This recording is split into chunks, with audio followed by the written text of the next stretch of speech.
le contexte sanitaire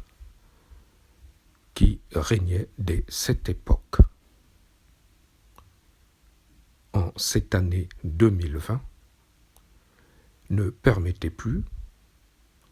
des attroupements ou retrouvailles en grand nombre. C'est alors que le frère Patrick Tikaya Nzinga accepta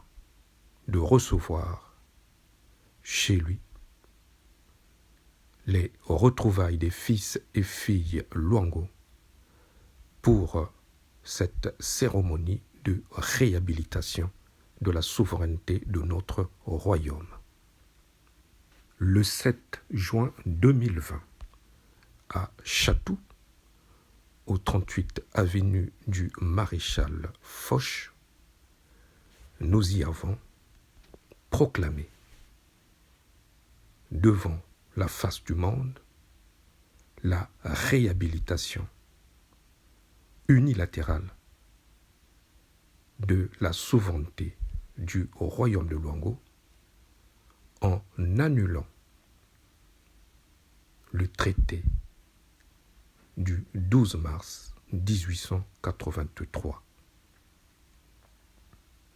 Nous y avons convié tout au long de cette cérémonie notre peuple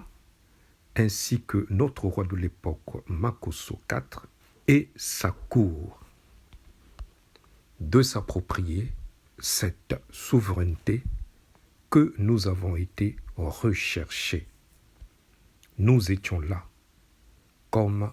des soldats ayant été au front et sont revenus avec la victoire pour leur peuple, pour leur roi et pour leur royaume. Il ne restait donc plus qu'au roi, dont les murs de la prison étaient donc abattus, de se lever de son siège et de crier devant la face du monde qu'il reconnaissait cette reprise, cette réhabilitation de notre souveraineté et qu'il allait dorénavant engager notre royaume et notre peuple sur le chemin de sa propre voie, de l'expression de sa souveraineté, autrement dit, de l'affirmation de son propre destin. Malheureusement, nos appels, dès cette date du 7 juin 2020 jusqu'au 18 octobre 2020, sont restés vains. Aucun écho ne nous est revenu, que ce soit de la part de notre roi Makosso IV, de sa cour, ou des clans